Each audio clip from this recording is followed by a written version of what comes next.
안녕하세요. 오늘 찬양대 찬양을 들으니까 주님이 곧 오실 것 같습니다. 그런 느낌 안 들어요? 예. 찬양대 감사합니다. 함께 기도하겠습니다.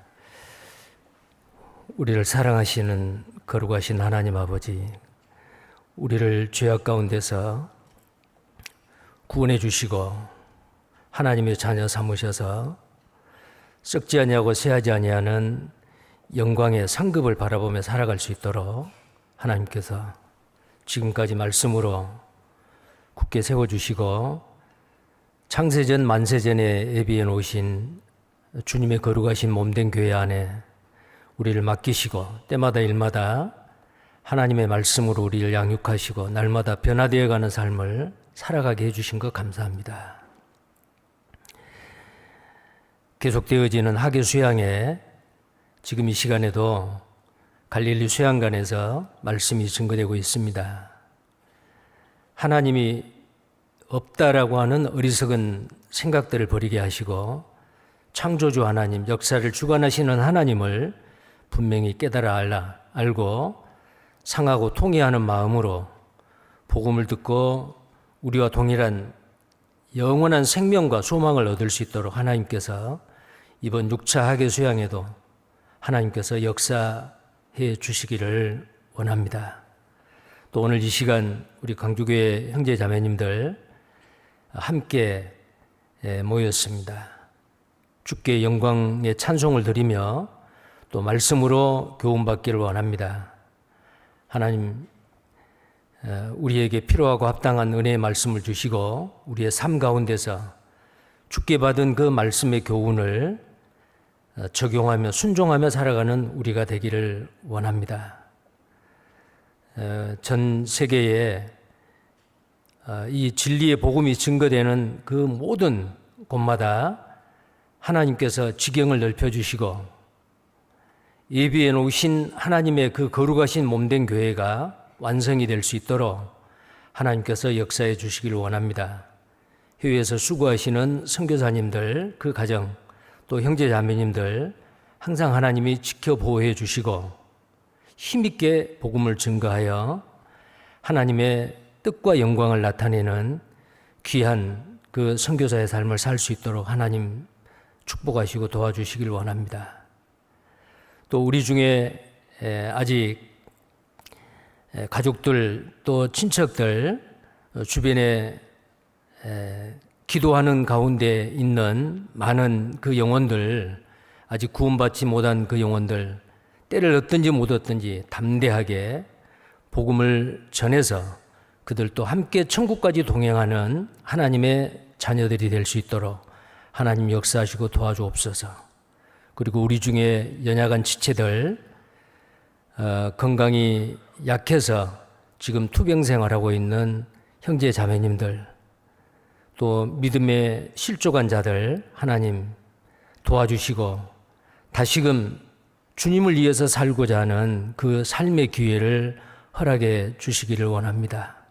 또 우리 모두에게도 하나님의 은혜와 축복 가운데서 남은 생에 힘있게 날마다 십자가로 승리하며 주님 앞에 섰을 때 칭찬과 존귀와 영광을 받기에 합당한 우리 모두가 될 수 있도록 하나님 우리의 삶을 주관하시고 앞서 행하시고 선하신 길로 항상 인도해 주옵소서. 주 예수님 이름 받들어 기도드리옵나이다.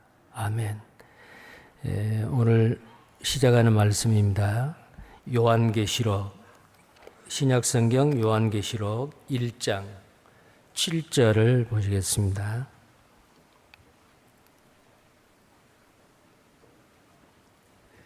요한계시록 1장 7절입니다. 함께 읽겠습니다. 볼지어다 구름을 타고 오시리라. 각인의 눈이 그를 보겠고 그를 찌른 자들도 볼 터이요 땅에 있는 모든 족속이 그를 인하여 애고가리니 그리하리라. 아멘. 요한계시록 성경의 가장 마지막 책인 요한계시록 말씀을 주일날 계속 배우는 것도 아니고 가끔 이렇게 요한계시록에서 우리에게 주시는 그 교훈의 말씀을 가끔 배우고 있습니다. 계속해서 요한계시록 22장까지를 계속해서 살펴보려고 합니다. 특히 이 요한계시록 말씀은 많은 상징적인 말씀이 있습니다. 그리고 예수 그리스도가 재림하시기 이전에 있을 일과 그 다음에 예수님께서 재림하시고 난 이후에 있을 일, 그리고 재림하신 이후에 7년 환란, 천년왕국, 그리고 그 이후에 영원한 새하늘과 새 땅, 그 천국에 대해서 말씀을 하고 있습니다. 근데 이 요한계시록은 상징적인 어떤 그런 말씀들이 많이 있기 때문에 해석하는 관점에 따라서 여러 가지로 다르게 해석을 하고, 그래서 많은 이단들이 이 요한계시록을 아전인수격으로 해석을 해서 자기의 그 교리를 확립시키는 그런 경우가 많이 있습니다. 그래서 우리 구원받은 그리스도인도 다른 성경은 그래도 이렇게 쉽게 또 기도하는 가운데서 읽고 배우고 하는데, 이 요한계시록에 대해서는 굉장히 어려워하고 위험스러운 책이다라고 생각을 하는 분도 가끔 계신 것 같습니다. 그러나 우리가 지난 시간에 배웠던 대로 이 요한계시록에는 7가지 복이 있습니다. 1장 3절에 이 예언의 말씀을 읽는 자와 듣는 자들과 그 다음에 그 가운데 기록한 것을 지키는 자들이 복이 있나니 때가 가까움이니라. 자, 읽고 듣고 지키는 자들이 복이 있다. 물론 다른 성경도 마찬가지지만 이 예언의 말씀입니다. 이 예언의 말씀은 patmos섬에서 하나님 예수 그리스도가 계시해 주신 이 요한계시록을 읽고 듣고 지키는 자가 복이 있다라고 말씀을 하시고, 이미 우리가 지난 시간에 배웠습니다마는 그 외에 나머지 6가지 복도 또한 이 요한계시록에서 말하고 있습니다. 복받기를 원하십니까? 그러면 요한계시록을 읽고 배워야 돼요? 안 배워야 돼요? 배워야겠죠. 근데 가끔 요한계시록은 너무 어려운 책이고 이 요한계시를 통해서 많은 이단들이 생기고 잘못 해석하기 때문에 내도 이 읽다가 혹시 위험에 빠지지 않을까, 이 요한계시록을 배우다가 잘못되지 않을까, 그런 염려로 요한계시록은 덮어놓고 다른 책만 읽고 배운다. 그러면 어떻게 돼요? 약속하신 그 복을 받지 못하게 되는 거죠. 여러분, 구약 성경에 이사야 7장에 보면은 7장 14절에 처녀가 아들을 낳으리니 그 이름을 임마누엘이라 하리라. 예수 그리스도가 오시기 전 700년 전에 그 말씀을 이사야 선지자를 통해서 하셨죠. 근데 그 말씀을 누구한테 줬느냐면은 아하스라고 하는 히스기야 왕의 아버지죠. 근데 이 아하스 왕은 유다의 그 많은 왕들 중에서 굉장히 악한 왕이었어요. 자기가 왕이 되고 나서 모압과 암몬 족속이 섬겼던 몰렉이라고 하는 인신 제사를 그대로 받아들인 겁니다. 자기 아들을 제물로 드리는 거예요. 불에 태워서 죽여서. 정말 이것은 가증한 일이죠. 자, 그런 이 악한 왕에게 하나님께서, 여호와 하나님께서 왕에게 이렇게 말합니다. 은밀한 일을 구하라. 정말 하나님의 비밀의 말씀을 구하라고 명령을 하죠. 자, 성경을 보겠습니다. 이사야 7장입니다.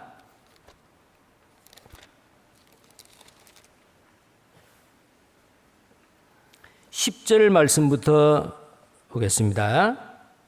이사야 7장 10절. 여호와께서 또 아하스에게 일러 가라사대 너는 내 하나님 여호와께 한 징조를 구하되 깊은 데서든지 높은 데서든지 구하라. 자, 하나님께서 아하스 왕에게 한 징조를 구하라. 깊은 데서든지 높은 데서든지 하나님의 그 깊은 어떤 징조의 말씀을 구하라 그랬어요. 그러면 아하스 왕은 어떻게 해야 돼요? 하나님 말씀대로 그에게 그 징조의 말씀을 주십시오. 그러면 그 말씀을 듣고 내 생각을 버리고 하나님의 말씀을 순종하겠습니다. 이렇게 나와야 될 거 아니에요? 그런데 이 아하스 왕이 하나님 앞에 어떻게 대답을 하냐면은 12절입니다. 아하스가 가로되 나는 구하지 아니하겠나이다. 나는 여호와를 시험치 아니하겠나이다 한지라. 자, 이 말씀만 보면 이 아하스라는 이 왕이 참 겸손하구나. 저는 하나님 시험하지 않겠습니다. 한 징조를 구하지 않겠습니다. 이건 무슨 말이냐면은 하나님 말씀 저는 구하지 않겠습니다. 내 생각대로 하겠습니다. 아시리아가 이스라엘을 이 유다를 침공을 합니다. 그런데 나는 내 생각대로 아시리아의 그 왕의 도움을 받겠습니다. 하나님의 도움을 받아야 되잖아요. 아시리아 왕의 그 도움을 받겠다는 거예요. 하나님 나에게 말씀 주지 마세요. 어쩌면은 그 말씀 나에게 상관없습니다. 나에게 너무 어렵습니다. 내 생각대로 하겠습니다. 어쩌면 요한계시록을 읽고 듣고 내 생활 가운데서 지키려고 하는 마음, 오히려 이 요한계시록을 어려워하고 위험한 것으로 생각을 하는 구원받은 그리스도인이 있다면 어쩌면 아하스 왕과 같이 나는 구하지 않겠습니다. 이게 겸손한 말이 아닙니다. 하나님의 말씀은 1.1획도 땅에 떨어지지 아니하고 비록 상징적인 말씀이 많이 들어있는 요한계시록 할지라도 하나님이 이 요한계시록을 66권의 정경 중에서 한 책으로 하나님이 포함해 놓으신 것은 누구보다도 구원받은 그리스도인에게 반드시 필요한 말씀이기 때문입니다. 자, 우리는 이 요한계시록을 기피하면 안 됩니다. 자, 그래서 다행스럽게 지금 그 광주교회 지난 금요일인가요? 이번 주 금요일이었죠. 양상용 목사님께서 지금까지 성경 아카데미에서 요한계시록을 1장부터 쭉 지금 아주 개괄적인 말씀, 또 어떤 부분에 대해서는 아주 구체적인 말씀을 배우고 있습니다. 자, 하나님은 우리 교회를 통해서 깨닫게 해주시고 해석되어진 그 말씀을 우리 모든 형제 자매님들이 그 말씀을 마음판에 새기고 이 애언의 말씀을 읽고 듣고 연구하고 지킴으로 말미암아 모두 다 복받는 우리 형제 자매님들이 되시기를 바랍니다. 자, 오늘 이 주일 말씀도 요한계시록 1장 7절 말씀입니다. 요한계시록 1장 7절이죠. 우리 예수님은 다시 오신다고 말씀하셨습니다. 2000년 전에 유대 땅 베들레헴에 정말 아주 낮고 천한 모습으로 오셨습니다. 집에서도 출산을 하지 못하고 호적하러 갔던 동정녀 마리아, 임신을 했던 성령으로 말미암아 잉태되었던 그 예수님을 출산을 하는데 여관이 다 꽉 찼어요. 짐승이 살고 있는 그 마구간, 우리 안에 짐승의 밥통인 구유에서 태어나셨습니다. 그리고 떠들썩하게 온 세상 사람들에게 알리고 태어나지 않았습니다. 은밀하게 마구간에서 태어나셔서 갈릴리 나사렛이라고 하는 시골 동네에서 30년을 사시다가 이제 30이 되어서 공생애를 시작을 하시고 그분이 정말 육신을 입고 이 땅에 오신 하나님이심을, 창조주 하나님이심을 나타내시고 그분이 온 인류의 죄를 다 짊어지시고 갈보리 십자가에서 피 흘려 죽으심으로 우리의 모든 죄를 해결해 주셨습니다. 그래서 모든 사람은 십자가에서 다 이루었다고 하신 예수 그리스도, 그분을 나의 구세주로 나의 주님으로 그분이 하시는 일을 내 양심 가운데 믿을 때에 우리는 값없이 거저 공짜로 의롭다 하심을 받고 하나님의 자녀가 된 겁니다. 근데 그 예수님께서 십자가에 죽으시고 장사 지낸 바 되었다가 부활하신 이후 40일 동안 많은 사람에게 증거하셨습니다. 살아나셨음을 증거하셨죠. 십자가에 죽으심은 우리의 허물 때문에, 그분이 십자가에 죽으시고 부활하신 것은 우리를 의롭다 하시기 위해서 부활하셨습니다. 예수님의 죽으심과 부활하심, 그게 바로 죽은 우리의 영혼을 살려주는 복음의 말씀이었습니다. 우리는 모두 이 복음에 인도되어 그 말씀을 듣고 구원함을 받아 하나님의 자녀가 되었습니다. 세상 사람이 갖지 못하는 그 참 평안과 소망을 가지고 이 땅에서 살아가게 됐습니다. 그리고 40일 동안 부활하신 예수님께서 많은 사람에게 증거하시고 예루살렘 동편 감람산에서 많은 사람이 보는 가운데서 승천하셨습니다. 그때 천사가 말하기를, 예수는 가신 그대로 다시 오시리라 약속하셨죠. 자, 사도행전 1장입니다. 사도행전 1장.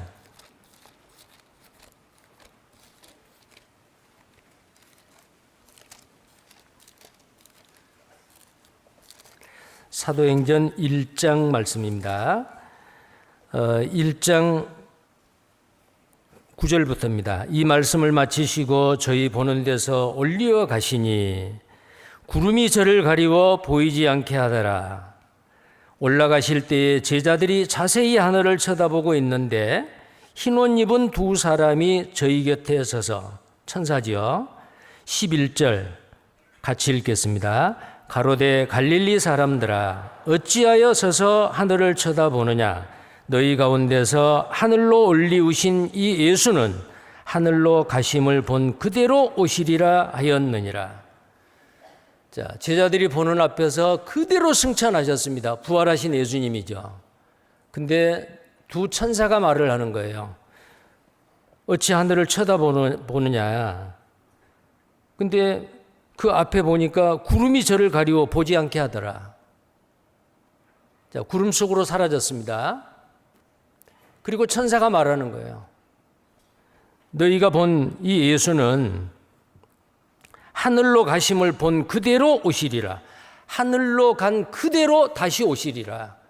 부활 승천하신 예수님은 가시는 모습 그대로 다시 오신다고 약속을 하셨어요. 천사가 증거했죠.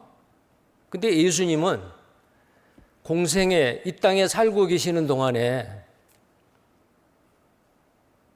본인이 직접 말씀하셨습니다. 그분은 창조주입니다. 역사를 주관하신 분입니다. 그분은 전능하신 하나님이십니다. 그 전능하신 하나님은 시건치 아니하시고 하신 말씀을 행치 않으시랴.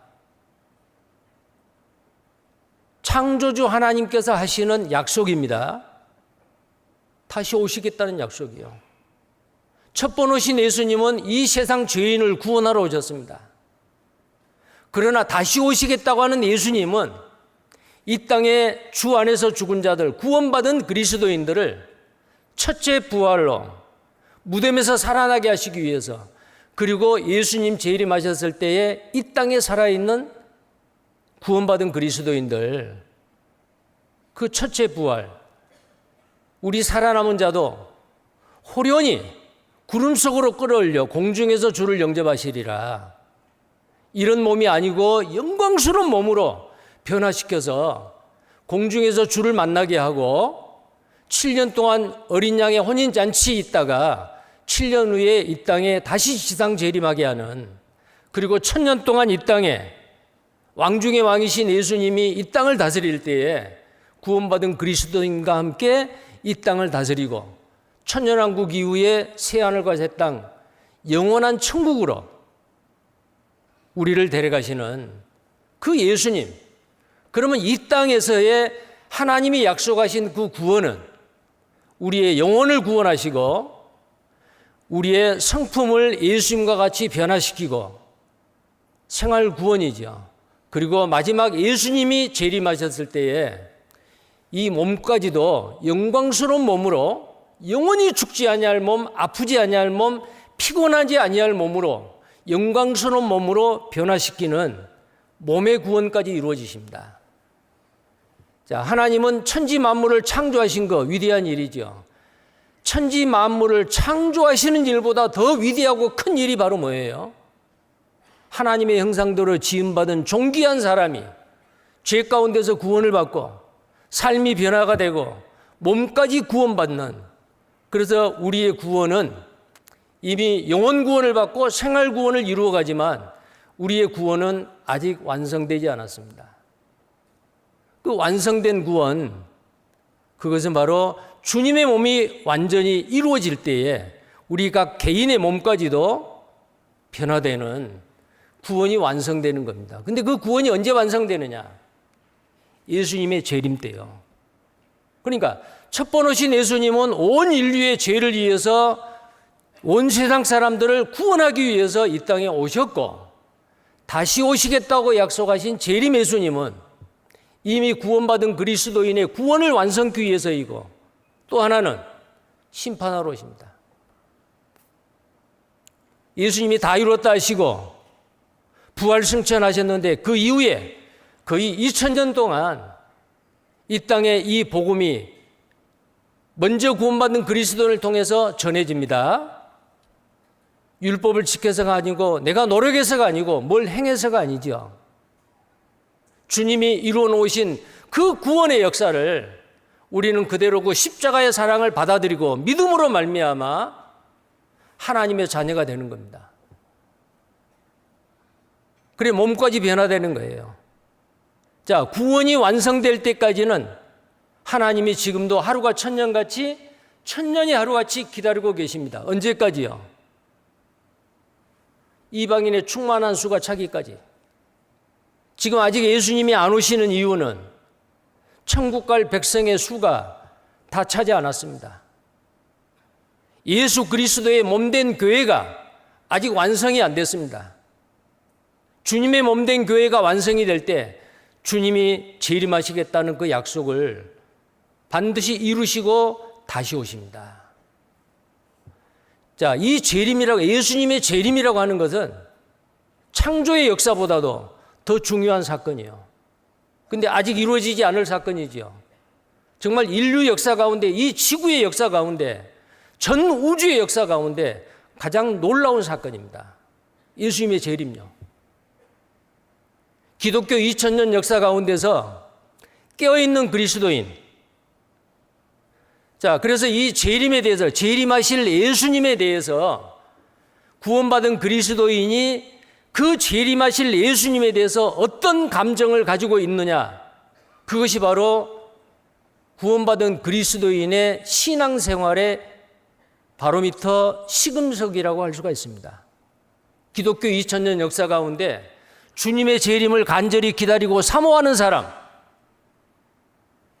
깨어있는 사람들이었습니다. 주님의 재림, 소망하지 아니하고 생각지 아니하고 살았던 그 시대, 구원받은 그리스도인이 잠자고 있을 때입니다. 자, 우리 시대는 어느 시대보다도 예수님이 재림할 때가 정말 가까운 때입니다. 마태복음 24장에 나와 있는 말씀대로 주의 임하심과 세상 끝에는 무슨 징조가 있습니까?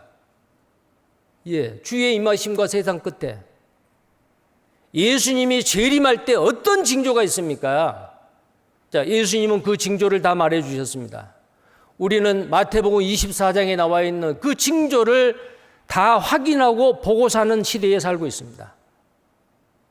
오늘이라도 예수님이 오신다면, 예수님 오시기 전에 이루어질 그 예언의 말씀은 다 이루어졌어요. 지금 오셔도 부족함이 없습니다. 이 복음이 모든 민족에게 다 전파되리니 그제야 끝이 오리라. 마태복음 24장 15절에 있는 14절 15절에 있는 말씀이죠. 이 복음이 온 세상에 전해지고 있습니다. 선교사가 직접 파송돼서 가지 못할 곳은 유튜브를 통해서 지구촌 어디든지 전부 다 인공위성을 통해서 스마트폰이나 아니면 다른 매스미디어를 통해서 직접 핍박이 많아서 선교사가 파송되지 못하고 성경이 들어가지 못한 그 민족과 나라에까지도 이 복음이 아주 무차별적으로 전해지고 있는 시대가 바로 우리 시대이지 않습니까? 그 말씀까지도 지금 이루어지고 있는 거예요. 자, 그렇다면은 우리 구원받은 그리스도인은 볼지어다 내가 구름을 타고 오리라 라는 오늘 이 말씀 앞에 우리는 어떤 감정을 가지고 있어야 될까요? 주 예수님 오시옵소서. 우리가 지난 금년 1월에 동계수련회와 그 동계수련회에 있었던 그 첫 번째 수요일 말씀 혹시 기억나신가 모르겠습니다. 마라나타. 주님이 곧 오십니다. 주님 오시옵소서. 그게 초대교회의 인사말이었잖아요. 어느 시대인지 간에 깨어있는 그리스도인이 많이 있었던 그 시대에는 주님의 재림을 기다리고 사모했습니다. 초대교회와 같이 이 마지막 시대에 구원받은 우리들은 어떤 신앙을 가지고 있어야 되겠어요? 깨어있는 신앙. 주님의 재림을 간절히 사모하는, 그리고 기다리는 주 예수여 오시옵소서. 자, 그래서 이 요한계시록은요, 인류 역사 가운데서 갈보리 십자가의 사건 중요합니다. 그리고 구원의 역사가 완성이 되는, 구원이 완성이 되는 이 땅에서의 하나님의 계획이 완성이 되는 이 예수님의 재림 너무나도 중요합니다. 그런데 놀랍게도 이 성경 마지막 66번째의 이 요한계시록에 재림에 대해서 말하고 있어요. 시작할 때부터 끝날 때까지. 어쩌면 이 요한계시록의 주제는 예수님의 재림이라고 말할 수 있어요. 예수님의 재림이 있기 이전에 일어날 일, 재림 후에 있을 일, 그리고 영원한 천국, 이 부분을 말하고 있잖아요. 자, 요한계시록 다시 보겠습니다. 요한계시록 3장 11절 말씀입니다.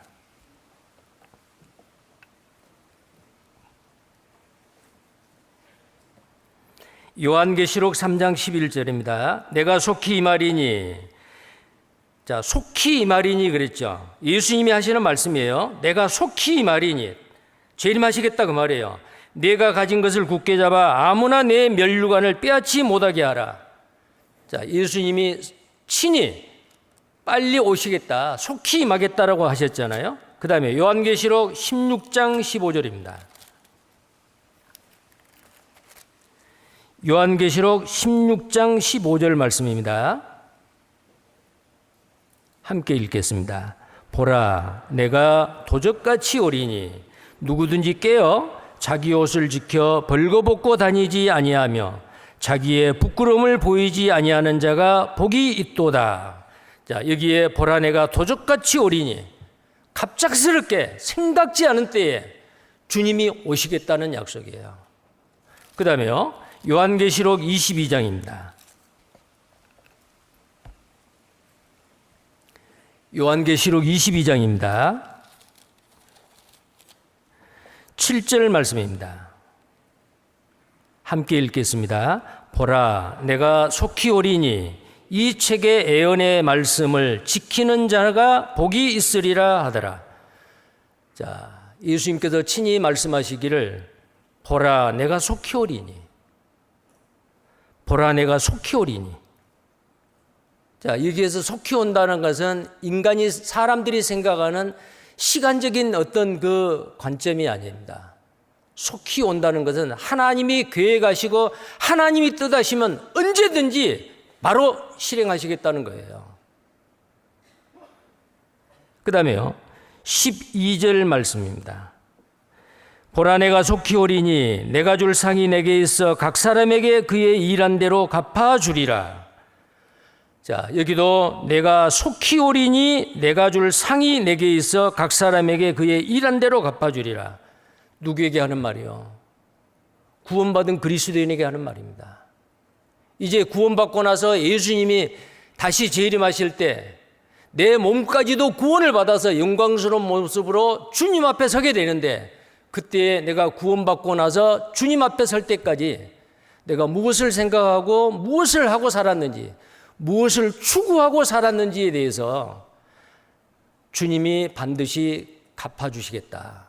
그게 뭐예요? 상급이에요. 상이 내게 있어 각 사람에게 그의 일한 대로 갚아주리라. 자, 그 다음에 20절 말씀입니다.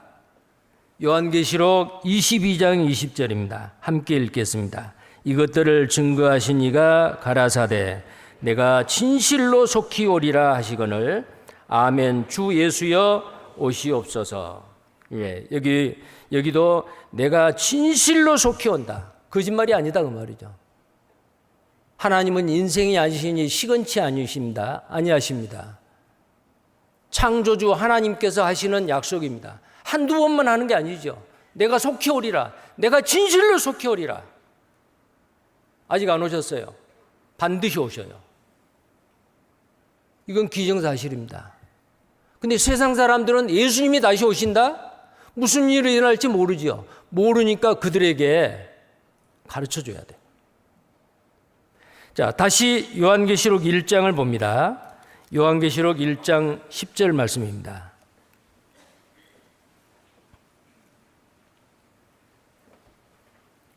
다시 1장 7절을 보겠습니다. 볼지어다 구름을 타고 오시리라. 각인의 눈이 그를 보겠고 그를 찌른 자들도 볼터이요 땅에 있는 모든 족속이 그를 인하여 애고가리니 그러하리라. 아멘. 여기에 예수님이 다시 오시겠다고 한 약속, 방금 찾아본 요한계시록에 여러 번 있죠. 다시 오시겠다고. 그래서 이 요한계시록은 가장 중요한 내용이 예수님의 재림입니다. 이 예수님의 재림을 이렇게 반복해서 말씀하시면서 이 예언의 말씀을 읽고 듣고 읽는 자와 듣는 자들과 지키는 자들이 복이 있다라고 했어요. 이 예언의 말씀은 요한계시록이에요. 다른 어떤 책보다도 요한계시록은 예수님이 다시 오실 것에 대해서, 오시기 전에 무슨 일이 일어나고 오신 이후에 무슨 일이 일어나고 영원한 천국이 어떤 곳이라는 것을 요한계시록에서 정확하게 우리에게 지시하고 있습니다. 이것이 내 마음속에 확실히 믿어지고 내 삶 가운데서 이 요한계시록의 말씀이 실천되고 이루어지기 위해서는 알지 못하고는 할 수 없죠. 우리가 성경 말씀을 아는 것만큼 우리의 생활 가운데서 행합니다. 모르는데 어떻게 행해요? 그래서 우리는 이 요한계시록의 말씀을 정말 정확하게 아셔야 돼요. 이 요한계시록 말씀을 읽고 듣고 지키는 것을 우리는 소홀히 한다든지 깊이 해서는 안 됩니다. 다른 어떤 성경보다도 요한계시록을 더 많이 읽어야 돼요. 왜요? 복이 약속돼 있어요. 요한계시록 처음과 마지막에 이 말씀을 지키는 자들이 복이 있다. 그러면 이러이러한 일이 있으리라라는 애언의 말씀인데 애언의 말씀을 어떻게 지킵니까? 하나님의 애언된 말씀이 그대로 이루어진다고 했는데 내가 뭐 지킨다고 그 애언이 빨리 이루어집니까? 그 말씀이 아니지요. 예수님이 곧 오셔요. 속히 오셔요. 진실로 속히 오셔요. 그럼 우리는 어떻게 살아야 되겠어요? 예수님이 오실 때 그 앞에 섰을 때에 어떤 사람은 마태복음 25장이나 누가복음 19장에 보면은 달란트 비유와 문화 비유가 있죠.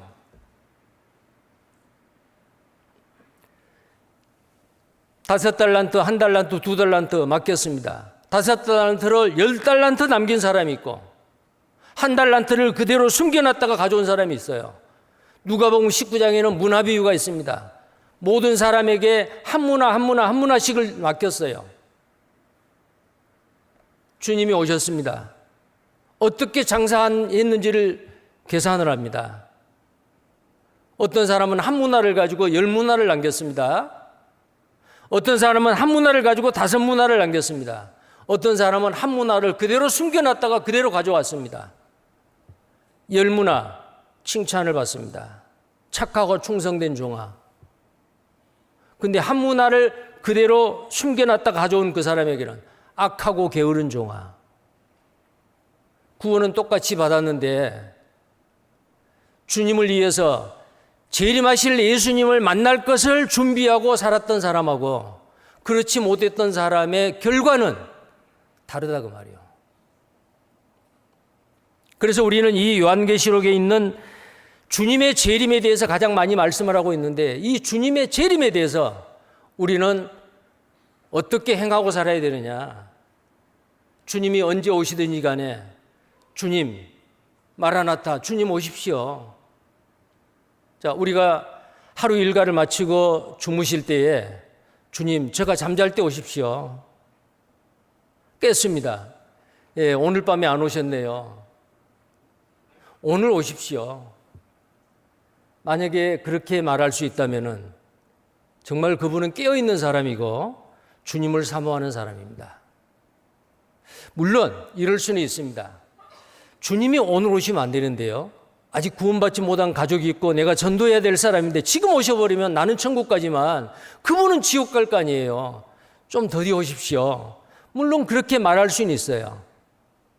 그러나 지금까지 주님이 나에게 맡기신 그 사명을 다하지 못하고 정말 아쉬운 가운데 주님을 만날 그런 위치에 있다는 것을 스스로 고백하는 거예요. 주님 더디 오십시오.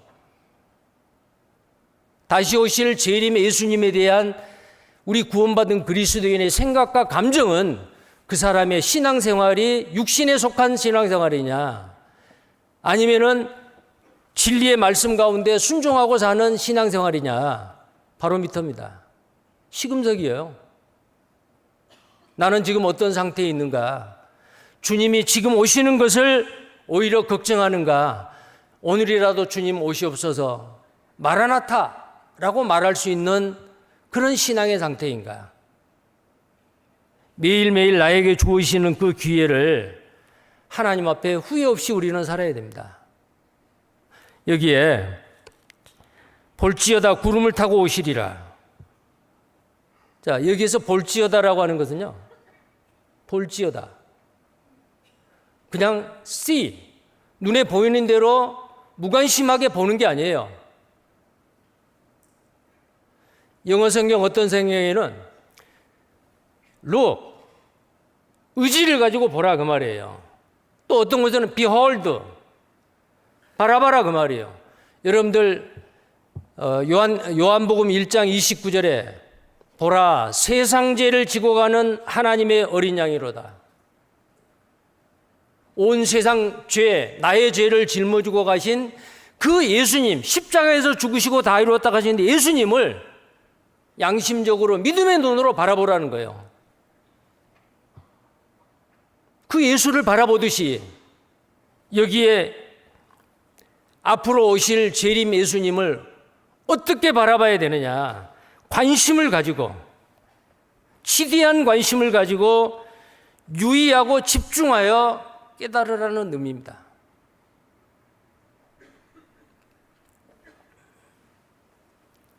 그리고 이 7절에 있는 말씀 가운데 볼지어다 관심을 가지고 주의력 있게 재림하실 예수님을 깨달으라, 지켜봐라.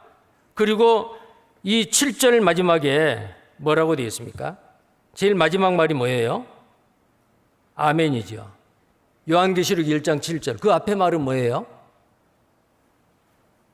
대답이 없으셔. 그러하리라지요.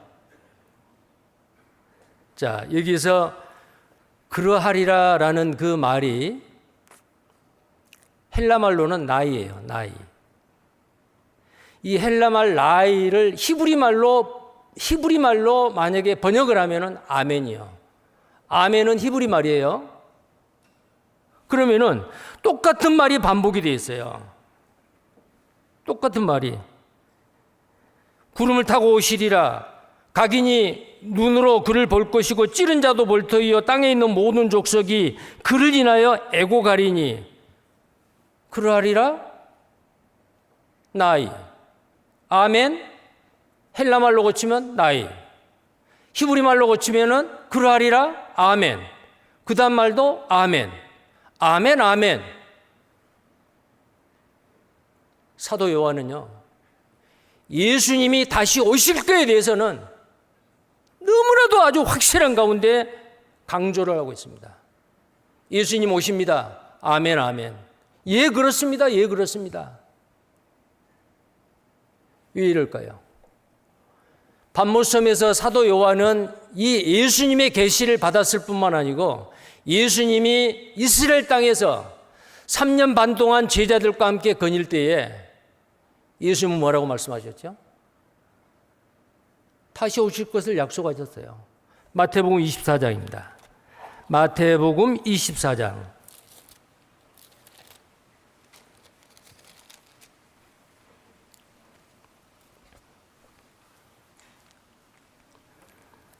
장 24장 30절 말씀입니다. 30절에서 31절까지 말씀입니다. 함께 읽겠습니다. 그때에 인자의 징조가 하늘에서 보이겠고 그때에 땅의 모든 족속들이 통곡하며 그들이 인자가 구름을 타고 능력과 큰 영광으로 오는 것을 보리라. 저가 큰 나팔 소리와 함께 천사들을 보내리니 저희가 그 택하신 자들을 하늘 이 끝에서 저 끝까지 사방에서 모으리라. 주의 임하심과 세상 끝에는 무슨 징조가 있습니까? 쭉 징조를 말하죠. 그리고 32절, 그 다음에 이제 이 말씀까지 인자가 구름을 타고 능력과 큰 영광으로 오리라. 그리고 모든 족속, 이 땅에 살고 있는 구원받은 사람이나 구원받지 않는 사람이나 예수님을 믿는 사람이나 믿지 않는 사람이나 그를 찌르는 사람이나 그를 대적하는 사람이나 예수를 미워하는 사람이나 전 세계 예수님 재림할 때 모든 사람이 다 볼 수 있도록 임하신다는 거예요. 시간과 공간을 초월하신 창조주 하나님께서는 이 지구상의 모든 사람에게 현현하셔요. 나타나셔요.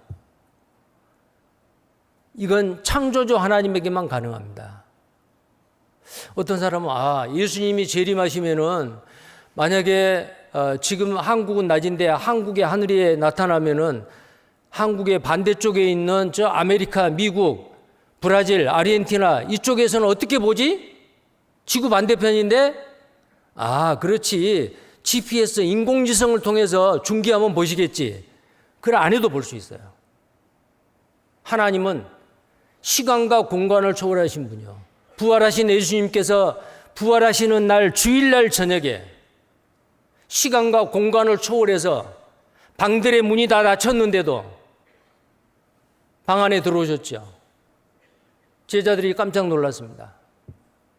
전능하신 하나님, 능치 못함이 하는 하나님께서 인간이 만들어 놓은 인공지성 GPS가 아니더라도 동시에 다 볼 수가 있어요.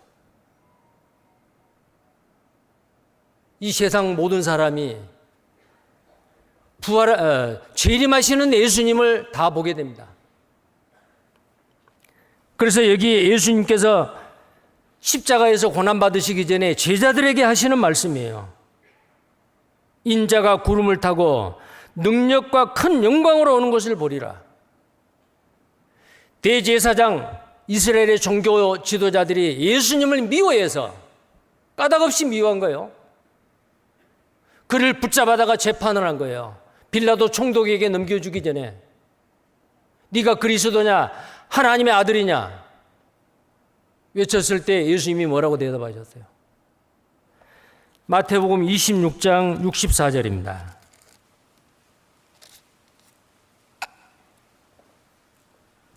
마태복음 26장 64절 말씀입니다. 함께 읽겠습니다.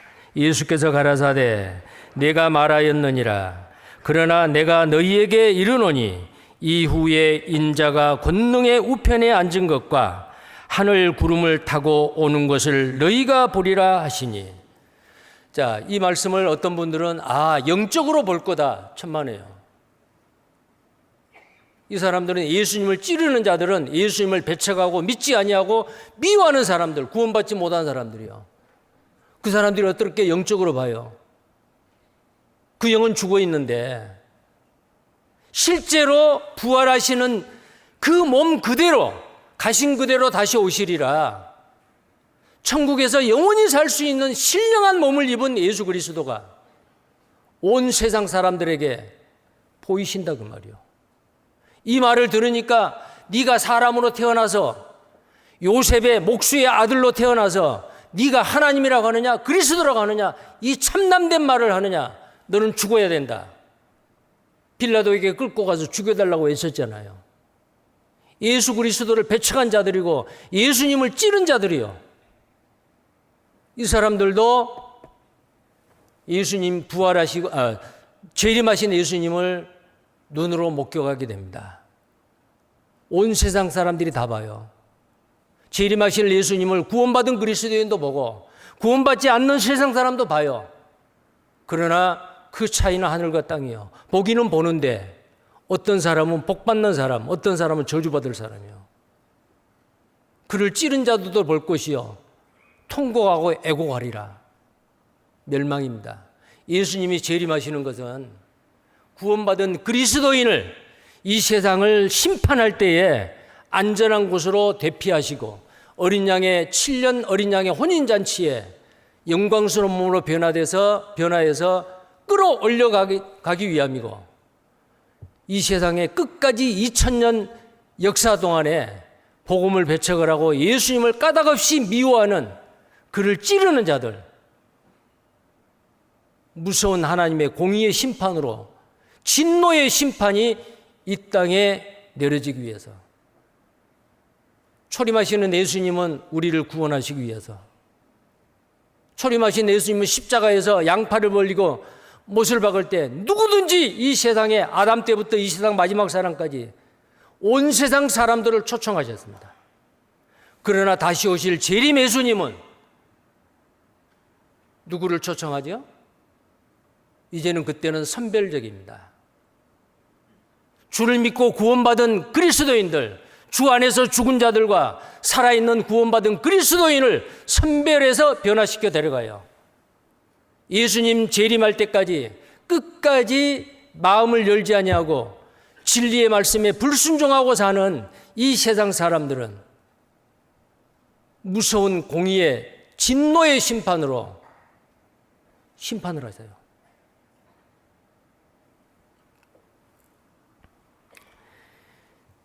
예수님은 친히 살아계셨을 때, 그 다음에 부활 승천하셔서 하나님 보좌 우편에 앉았을 때, 밤모섬에 유배되어 있는 사도 요한을 통해서 다시 오시겠다고 이렇게 거듭 반복해서 내가 오리라, 속히 오리라, 진실로 속히 오리라 약속하셨잖아요. 이보다도 확실한 약속이 어디 있어요? 그런데 구원받은 그리스도인이 이렇게 강조한 예수님의 재림을 우리의 삶 가운데서 생각지 않고 산다? 그 사람은 잠자고 있는 사람이요. 깨어있지 않는 사람입니다. 기독교 2000년 역사 가운데 복음이 가장 활발하게 전해지고 주님의 거룩하신 뜻이 이 땅에서 가장 활발하게 이루어진 때가 언제냐? 재림신앙을 가진 그리스도인이 많았을 때요. 우리 시대도 그래야 됩니다. 이 세상이 얼마나 악합니까?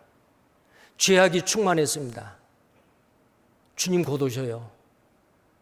누구든지 주님 앞에 섰을 때 악하고 게으른 종아? 부끄러운 가운데 그 가운데 서면 어떻겠어요?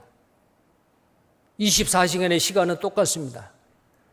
나에게 주어지는 그 시간이 개인마다는 좀 다르지만 하루라고 하는 이 현재라고 하는 하나님이 우리에게 주시는 선물은 아주 공평합니다. 나에게 주어주시는 구원도 선물이지만 시간도 선물로 우리에게 주었어요. 현재라고 하는 프레젠트, 이 선물을 어떻게 선용을 하느냐 악용을 하느냐에 따라서 주님 앞에 섰을 때의 내 모습은 분명히 다르다라는 거예요. 이 예언의 말씀을 지키는 자들이 복이 있다.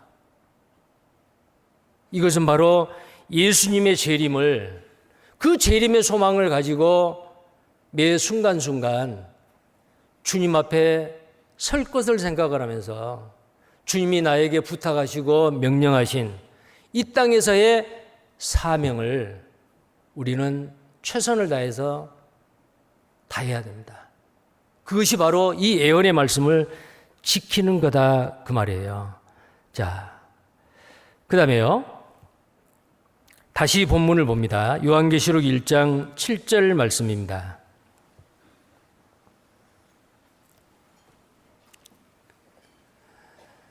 우리는 볼지어다, 그냥 see가 아니에요. behold, look입니다. 자세하게 봐야 되고 우리는 마음판에 새겨야 되고 주의 깊게 주님의 재림을 기대하고 깨달아야 됩니다. 자, 그 다음에 구름을 타고 오시리라 그랬어요. 구름을 타고 온대요. 자, 구름 타고 오신다니까 뭐가 생각이 나요? 자, 구름 타고 온다니까 여러분 손오공 생각하면 안 됩니다. 이 구름이라고 하는 것은 예수님이 이 땅에 오시는 교통수단이 아니에요. 이 구름이라고 하는 것은 구약이나 신약 성경에 하나님의 임재와 하나님의 영광을 나타냅니다. 하나님의 임재와 하나님의 영광이에요.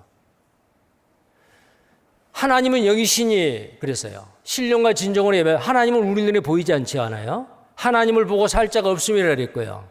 근데 하나님이 임하셨다라고 하는 그것을 가시적으로 사람에게 나타내 주시는 것이 구름이요.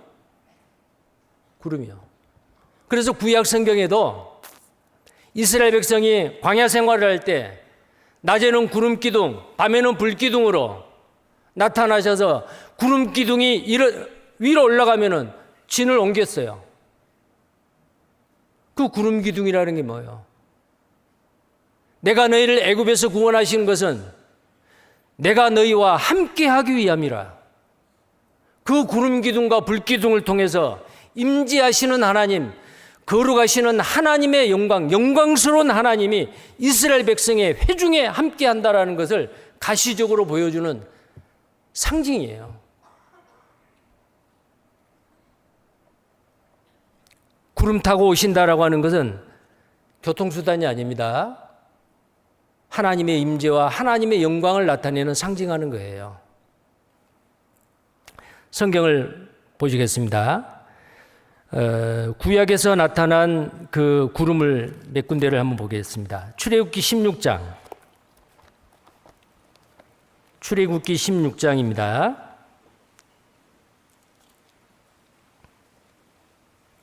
10절 말씀입니다. 아론이 이스라엘 자손의 온 회중에게 말하며 그들이 광야를 바라보니 여호와의 영광이 구름 속에 나타나더라. 여호와의 영광, 영광스러운 여호와 하나님이 우리 눈에 볼 수 없잖아요. 근데 그 하나님의 영광과 임재가 구름으로서 가시적으로 이스라엘 백성에게 보여줬어요. 그래서 구약이나 신약에 이 구름이라고 하는 것은 하나님의 영광과 하나님의 임재와 밀접하게 연관이 되어 있어요. 그 다음에요. 출애굽기 40장입니다. 출애굽기 40장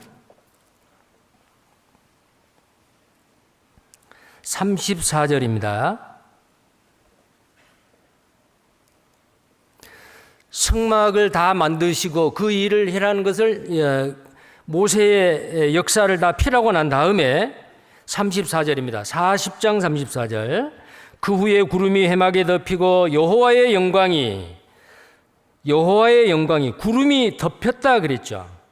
그리고 여호와의 영광, 구름과 여호와의 영광이 아주 밀접하게 연결이 되어 있어요. 성막의 충만함에 35절 같이 읽겠습니다. 모세가 회막에 들어갈 수 없었으니 이는 구름이 회막 위에 덮이고 여호와의 영광이 성막에 충만함이었으며. 자, 구름이 회막에 덮였다. 그런데 그 다음에 하나님의 영광이 성막에 충만했다. 그래서 그 성막 안에 들어갈 수 없었다. 죄인인 인간이 하나님의 그 영광 앞에 설 수 없다 그 말이요. 그래서 하나님의 영광이 세키나 하나님의 영광이 머물러 있는 지성소의 언약궤에 보면 죽어요. 1년에 한 차례 대제사장 아론이 들어가는데 반드시 송아지의 피나 염소의 피를 가지고 들어가야 되는데 그 피를 가지고 들어가기 전에 향로를 가지고 와서 두 웅큼의 그 향을 향로에다 넣고 불을 피워요. 그래서 그 언약궤가 아론 제사장의 눈에 보이지 않도록 다 덮어요. 그 향연기 속에 하나님의 영광이 나타나는 거예요. 바로 이 구름은 하나님의 영광을 나타냅니다. 역대하 5장을 또 보시겠습니다. 역대하 5장 13절 14절입니다. 나팔 부는 자와 노래하는 자가 일제히 소리를 발하여 여호와를 찬송하며 감사하는데 나팔 불고 재금치고 모든 악기를 울리며 소리를 높여 여호와를 찬송하여 가로되 선하시도다 그 자비하심이 영원히 있도다 하매 그때에 여호와의 전에 구름이 가득한지라. 하나님의 성전을 솔로몬이 지었죠. 그 성전을 자기 아버지 다윗이 성전의 재료를 다 준비해 놓고 이제 그 아들 솔로몬이 성전을 완공을 합니다. 그 성전을 다 완공을 하고 난 다음에 이제 하나님 앞에 이 성전을 하나님 앞에 드리는 봉헌식을 해요. 성전 봉헌식을 합니다. 그때에 이 성전에 하나님의 전에 하나님의 영광이 가득하더라. 근데 하나님의 영광이 가득하더라. 그 앞에 하나님의 영광이 어떻게 보여요? 안 보이죠. 그 구름으로 인하여 능히 서지 못하더라. 구름 자체가 거룩하단 말이 아니에요. 하나님의 영광이 구름과 함께 나타난 거예요. 구름과 함께예요. 자, 그래서 여호와의 영광이 하나님의 전에 가득함이더라 그랬죠. 신약 성경에도 마찬가지요. 하나님의 임재가 있을 때에 꼭 구름이 따라다녔어요. 자, 마태복음 17장을 보시겠습니다. 마태복음 17장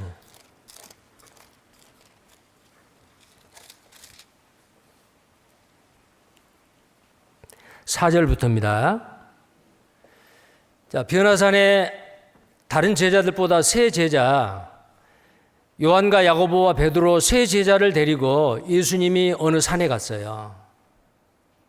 근데 그 산에 엘리야와 모세를 만났죠.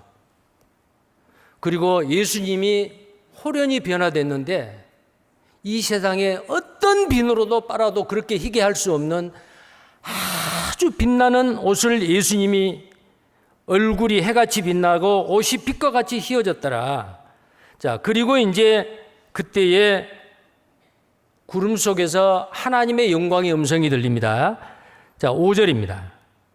5절이에요. 17장 5절, 6절 같이 읽겠습니다.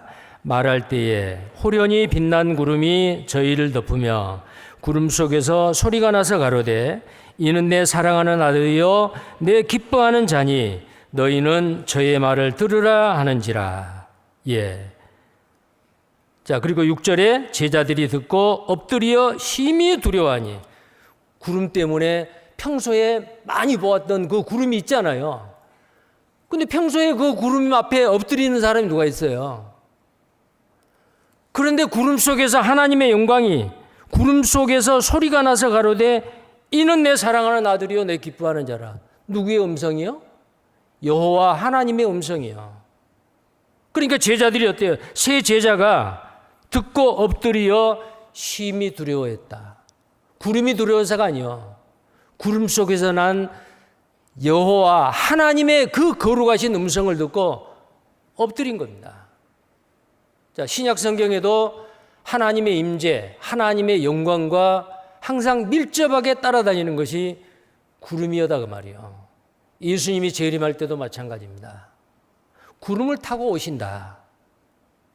근데 우리가 이제 좀 그 구름을 타고 오신다 그러니까 예수님이 구름을 비행기 삼아서 비행기를 타듯이 구름을 타고 올까? 근데 이 탄다는 말이 헬라 말로 메타라고 해요. 히브리 말로는 임입니다. 근데 이 메타나 임이라는 뜻은 뭐냐면은 뭐뭐와 함께라는 뜻이에요. 뭐뭐와 함께. 그래서 예수님이 구름 타고 오신다. 그분이 구름 타고 오신다. He is coming with the crowd라고 되어 있어요. 구름과 함께 오신다 그 말이에요. 구름을 타고 오신다라고 우리 개역성경에는 번역이 되어 있는데 구름을 타고 오시는 게 아니고 구름과 함께 오신다. 하나님의 영광이 나타났을 때 거룩하신 하나님, 그분이 예수님이잖아요. 성자 하나님이요. 그분이 다시 재림하실 때 영광과 존귀와 놀라운 능력으로, 권세와 능력으로 이 땅에 임하셔요. 공중 재림하실 때도 예수님께서 어때요? 구름 속에서 오셔요. 구름과 함께 오신다 그 말이에요. 자, 데살로니가 전서 4장 16절을 또 보시겠습니다. 데살로니가 전서 4장 16절.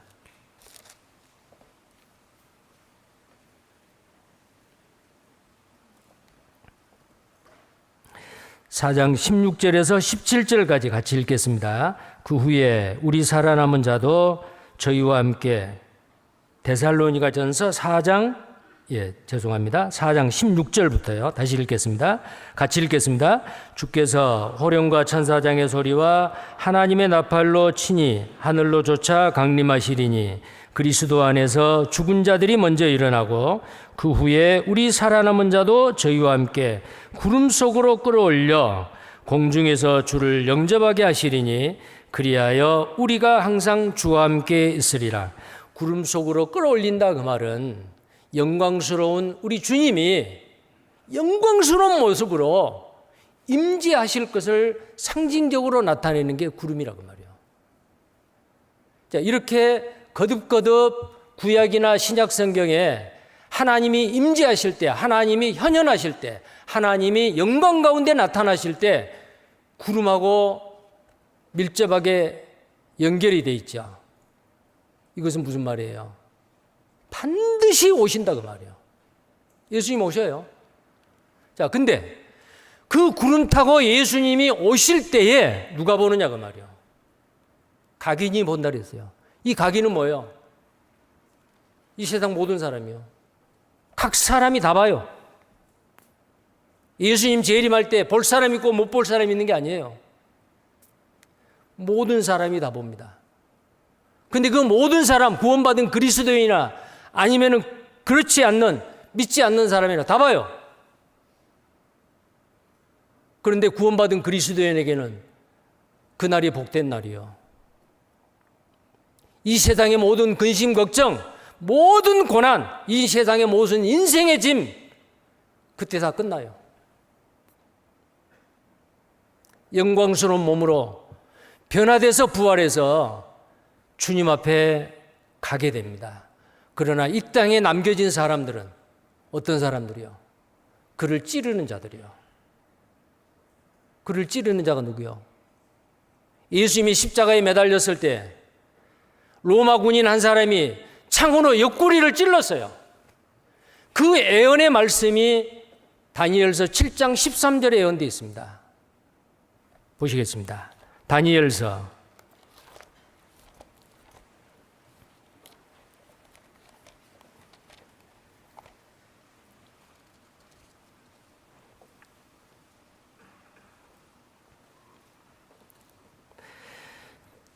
다니엘서 7장 13절입니다. 내가 또 밤 이상 중에 보았는데 인자 같은 이가 하늘 구름을 타고 와서 예쪽부터 항상 계신 자에게 나와 그 앞에 인도되매 그에게 권세와 영광과 나라를 주고 모든 백성과 나라들과 각 방언하는 자로 그를 섬기게 하였으니 그 권세는 영원한 권세라 옮기지 아니할 것이요 그 나라는 패하지 아니할 것이니라.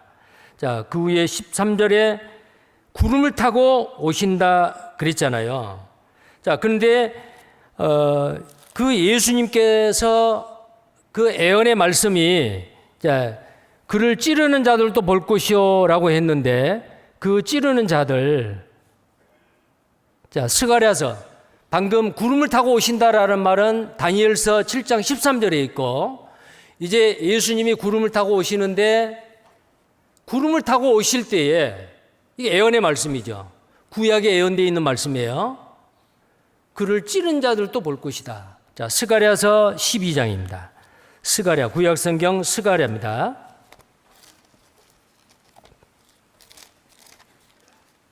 구름 타고 오실 그 주님을 재림하실 주님을 찌른 자가 본다. 12장 10절 말씀입니다.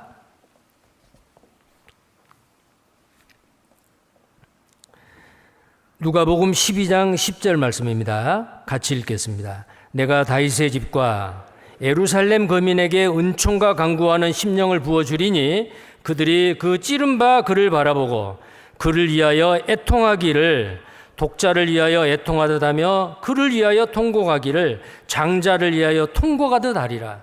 얼마나 슬프겠어요. 아들 하나밖에 없는 독자를 가지고 있는 부모가 독자를 잃어버렸어요. 죽었어요. 부모 먼저 갔어요. 얼마나 슬프겠어요. 얼마나 애통해 하겠어요. 정말 성경에 슬피 울며 이를 가리라라고 하는 그 애통하는 애곡하는 거예요. 애곡이 뭐예요? 슬피 울고 소리내서 슬피 운다는 뜻이죠. 애곡이란 뜻이. 그 찌르는 자들이 그때 울어요. 예수님 보시고. 내가 왜 그때 안 믿었을까?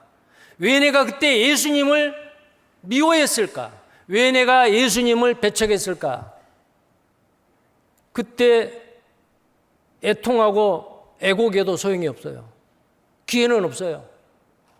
노아 홍수 때 방주의 문을 하나님이 노아의 8 식구가 들어가고 난 다음에 닫아 넣으셨어요. 7일 후에 비가 내렸습니다. 집이 떠내려갑니다. 사람들이 죽습니다. 그때에 홍수를 만난 노아의 8사람 이외에 그때 당대의 사람들 얼마나 울었겠어요. 얼마나 애통했겠어요. 방주문이 열렸을 때 내가 그 안에 들어가면 나는 노아와 같이 살았을 건데 왜 내가 노아의 말을 거절했던 거, 왜 노아의 말을 농담으로 여겼던 거. 노아 방주는 바로 예수 그리스도의 그림자죠. 예수님 재림에서 그 재림하시는 예수님을 찌른 자도 본다. 믿지 않는 사람들 애통해하지요. 장자를 잃어버린 부모가 애통해하듯이 큰아들이 죽었어요. 그 부모의 가슴은 얼마나 아프겠어요. 여기에 나와 있는 스가랴 12장 10절에 그들이 그 찌른 바 그들을 바라보고 그들이 그 찌른 바 그들을 바라본다. 예수님을 십자가에 못 박혔을 때 창으로 옆구리를 찌른 사람은 로마 군인 한 사람이었어요. 근데 왜 여기에 그들이 그 찌른 바 그를 바라본다. 누가 찔렀어요? 그들이 찌른 거예요. 오늘 읽은 이 요한계시록 1장 17절에 1장 7절 다시 봅니다. 각인의 눈이 그를 보겠고 그를 찌른 자들도 볼 터이요 그랬죠. 그를 찌른 자들이 본다. 여기서 말하는 그를 찌른 자들은 스가랴 12장 10절에 예언된 말씀이 실제로 눈에 보이게 육신적으로 이루어지는 사건은 요한복음 19장 37절 예수님의 옆구리에 창을 찌른 그 로마 군병 한 사람이지만 요한복음에 찌른 자가 단수용으로 제시되어 있지만은 오늘 읽은 이 말씀에는 복수요. 찌른 자들이요. 찌른 자들. 그 찌른 자들이 누구예요?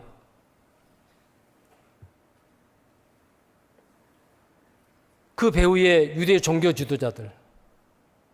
예수님을 십자가에 못 박게 하고 배척하고 미워했던 사람들이 이스라엘의 종교 지도자들이요. 그리스도 메시아가 오셨는데 그를 알지 못하고 십자가에 못 박았죠. 빌라도는 예수님을 살리려고 백방으로 노력했지만 정말로 잔인하고 간악한 유대 종교가들은 예수님을 끝까지 배척했습니다.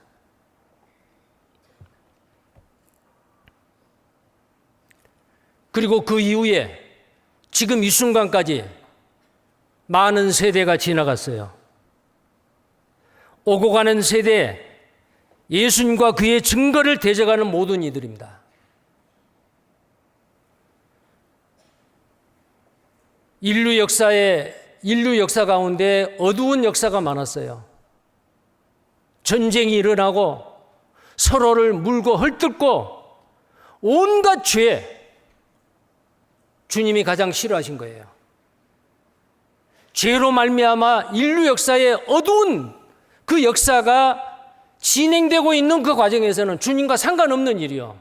마귀는 어떻게 하든지 사람들로 하여금 죄를 짓게 만들어요. 사람을 죽여요. 전쟁. 이것은 무서운 범죄 행위입니다. 자기의 이익을 위해서 상대방을 무기를 가지고 대량으로 학살하는 거거든요. 내 이웃을 내 몸과 같이 사랑하라. 하나님을 사랑하고 내 이웃을 내 몸과 같이 사랑하라. 모든 율법과 선지자의 대강령이다. 그런데 이웃을 적으로 생각하고 총을 겨누고 죽여요. 이보다 더 잔인한 죄악이 어디 있어요? 이게 인류 역사 가운데서 전쟁이 멈춰진 때가 없었어요. 사탄은 뒤에서 부추깁니다. 이 어두운 인류 역사, 그 죄 가운데 동참하고 있던 모든 사람들은 죄 문제를 해결하러 오시고 그 문제를 해결했던 그 예수님을 지금도 찌르고 있는 거예요. 그것뿐이겠습니까? 예수님을 두려워하지 않습니다. 예수님을 경멸히 여깁니다. 예수님을 모욕합니다. 예수님에 대해 적개심을 가집니다. 우리는 다 합니다. 아직 구원받지 않는 가족들에게, 친척들에게, 주변에 있는 사람들에게 전도를 할 때 그들이 뭐라고 말해요? 쉽게 안 받아들이죠. 배척해요. 아직 구원받지 않는 사람은 지금도 예수님을 찌르고 있는 중이요. 또 어떤 사람은 예수를 미워함으로 찌릅니다. 우리가 전도를 했을 때 내만 미워하는 게 아니고 저 사람이 전하는 예수, 그가 누구길래 저 사람은 예수쟁이, 예수에게 미쳤어. 까닭도 없이 예수를 미워해요. 요한복음 15장 25절 말씀입니다. 요한복음 15장 25절.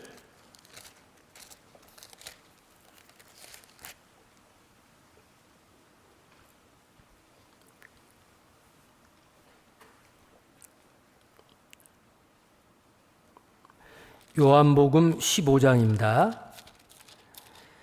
15장 25절 말씀입니다. 다 함께 읽겠습니다. 그러나 이는 저희 율법에 기록된 바 저희가 연고 없이 나를 미워하였다는 말을 응하게 하려 함이니라. 예수님 당시에 유대인들은 예수님을 까닭 없이 연고 없이 미워했다 그 말이야. 지금도 그리스도인들이 복음을 전하는 그리스도인들을 까닭 없이 가혹할 정도로 비판적인 말이나 행동으로 주님의 마음을 아프게 하는, 주님의 마음을 찌르는 사람들이 있어요. 또 어떤 사람은 또 이런 사람도 있어요. 정말 구원을 받았다는 입술의 간증은 있는데 그 삶 가운데서는 주님에 대해서 냉담해요. 나를 구원해 주시는 주님에 대해서 감사하지 않아요. 주님이 곧 오신다고 약속했는데 다시 오실 예수님을 기다리지도 않아요. 고대하지도 않아요. 재림에 대한 소망도 없어요. 만약에 그런 그리스도인이 있다면 그 그리스도인은 명목적인 그리스도인일 것입니다. 이름만 그리스도인이지 실제로 그리스도인이 아닐 수가 있어요. 왜? 나를 구원해 주시는 그 주님을 내가 어떻게 냉담하고 어떻게 감사치 아니하고 그분을 사모하지 아니하고 그분이 다시 오시겠다고 이렇게 성경에서 약속했는데 다시 오실 예수님을 기다리지 아니하고 고대하지 않는다. 다시 오실 예수님, 재림 예수님에 대한 우리의 감정이 내 신앙의 시금석이고 바로미터가 될 수가 있어요. 구원받지 못한 이 세상 사람들은 예수님에 대해서 냉담합니다. 감사하지 않습니다. 그 사람은 예수님을 찌르고 있는 사람이요. 자, 그 사람들이 받을 징벌에 대해서는 성경에 많이 나와 있죠. 요한계시록 6장 16절입니다. 조금만 더 보겠습니다. 요한계시록 6장 16절이에요.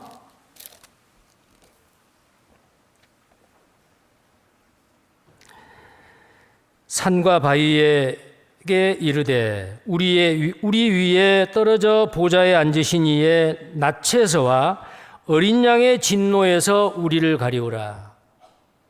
이것은 구원받지 못하고 예수님을 찌르는 자들이 7년 환난 때 이 땅에 남겨져서 받는 육신의 벌이죠. 너무너무 고통스러워요. 그래서 뭐라고 말해요?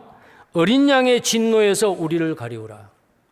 첫 번 오신 예수님은 온 세상 사람들을 구원하고 모든 사람을 초청하러 오셨죠. 근데 다시 오실 재림 예수님은 선별적으로 초청을 해요. 구원받은 그리스도인만 데려가고 나머지 사람들, 찌른 사람들이 이 땅에 남겨요. 그리고 그 심판의 권세를 누가 가졌느냐? 어린 양. 예수님이요. 다시 오실 예수님은 왕 중의 왕으로 심판자로서 오세요. 그래서 어린 양의 진노라고 말했어요. 예수님이 다시 재림하실 때까지 끝까지 예수님을 미워하고 예수님에게 냉대하고 감사치 아니하고 무관심했던 사람은 이제 무서운 어린 양의 진노에 처해져야 됩니다. 이게 바로 구원받지 못한 그리스도인의 운명이요. 구원받지 못한 이 세상 사람들의 운명이요. 자, 데살로니가 후서 1장입니다. 데살로니가 후서 1장.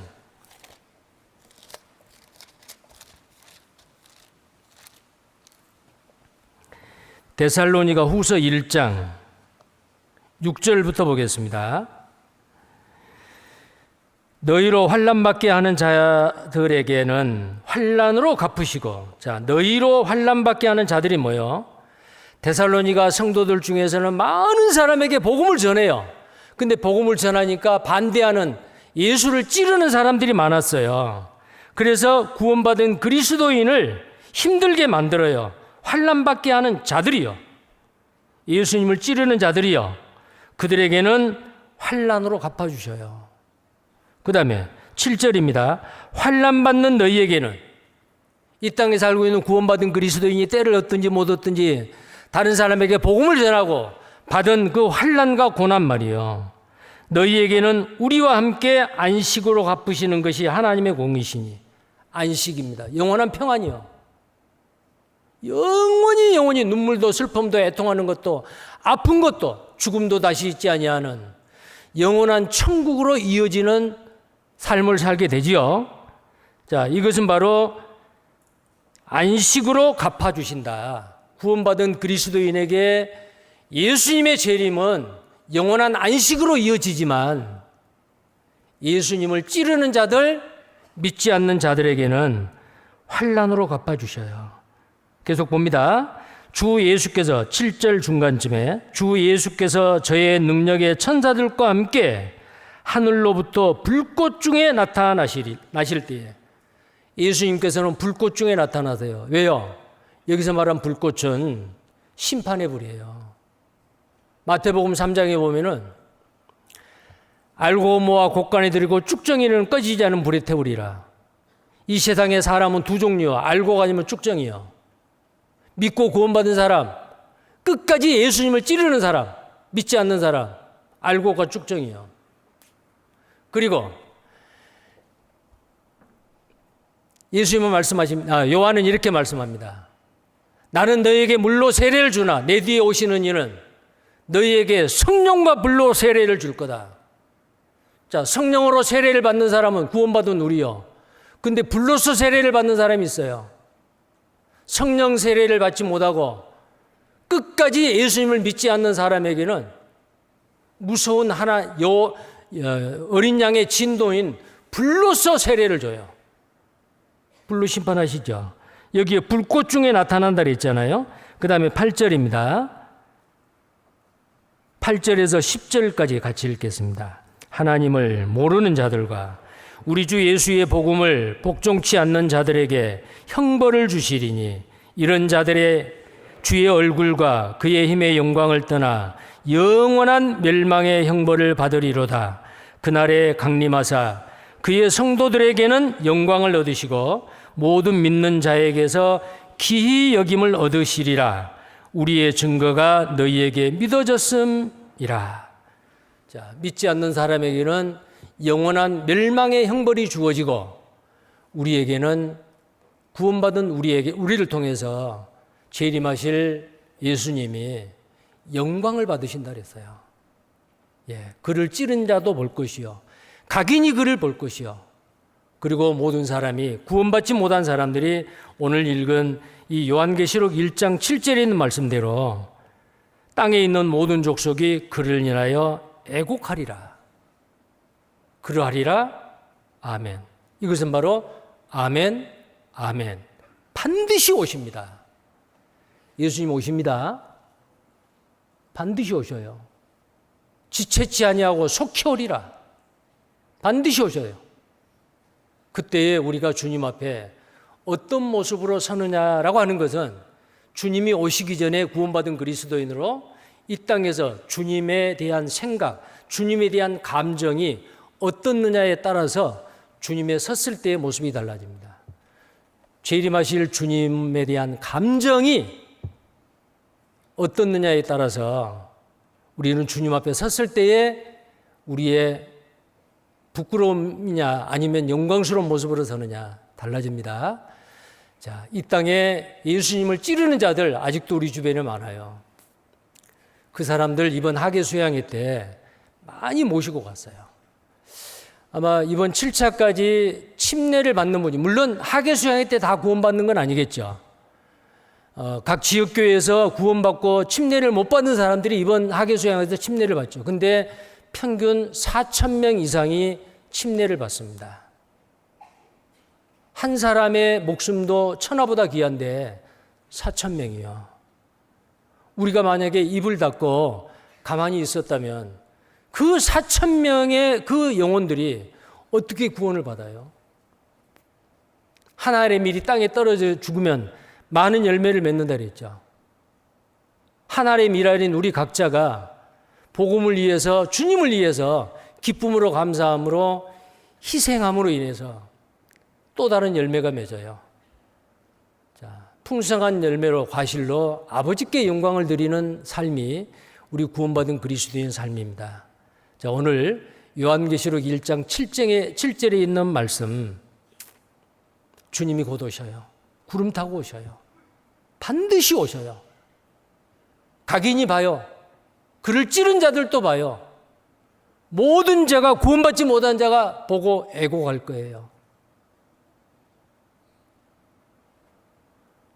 그런 불행에 처하게 될 것을 우리는 다 알지 않아요. 근데 아직 예수를 알지 못한 사람은 예수님이 오실지 안 오실지 그때 어떻게 될지 모르잖아요. 모르니까 그들한테 우리는 알게 해야 돼요. 한 사람의 영혼이 구원을 받느냐, 천국 가느냐, 지옥 가느냐, 우리 손에 달렸어요. 우리가 전하면 지옥 갈 사람이 천국 가게 되고, 우리가 전하지 않으면 그대로 지옥을 가고, 얼마나 중요한 사명을 우리는 가졌습니까? 충성스럽게 최선을 다하는 우리 모두가 되기를 바랍니다. 하계 수양회 이제 둘째 날 6차 하계 수양회가 진행되고 있습니다. 6차가 끝나면은 이제 딱 한 번 남았어요. 7차입니다. 어쩌면 금년 하계 수양회가 마지막일 수도 있어요. 보라 지금은 은혜 받을 만한 때요. 보라 지금은 구원의 날이로다. 금년 한 해가 나의 마지막이 될 수 있습니다. 하나님이 나에게 맡기신 그 영혼, 담대한 마음으로 복음을 전해서 함께 천국 갈 수 있도록 힘쓰시길 바랍니다. 기도하겠습니다. 거룩하시고 자비로우신 살아계신 우리 하나님 아버지 감사합니다. 우리를 구원해 주시고 천국 소망 갖게 해주신 것 감사합니다. 이 땅에 우리를 지금까지 남기신 것은 몸을 떠나서 주와 함께 거하는 것이 더 좋으나 내가 이 땅에 살아있는 것은 너희를 위함이라 라는 사도 바울의 말씀대로 나를 통해서 주님 앞에 인도되어야 될 영혼이 있기 때문에 하나님은 나를 이 땅에 남겨두셨습니다. 하나님이 맡기신 영혼들 때를 얻든지 못 얻든지 담대함으로 그들 주님 앞에 인도하게 하시고 주님을 찌르는 그 일을 중단케 하시고 주님이 오시는 그날 기쁨과 영광 가운데 영원한 안식을 누리는 귀한 하나님의 자녀가 될 수 있도록 우리를 귀하게 사용해 주시옵소서. 6차 하계 수양회 진행되고 있습니다. 하나님 함께 하시고 수고하시는 그 모든 손길이에 주님 영육간에 풍성한 은혜 주시고 도와주옵소서. 우리를 구원해 주신 주 예수님 이름 받들어 감사하며 기도드립니다. 아멘. 찬송가 은혜 찬송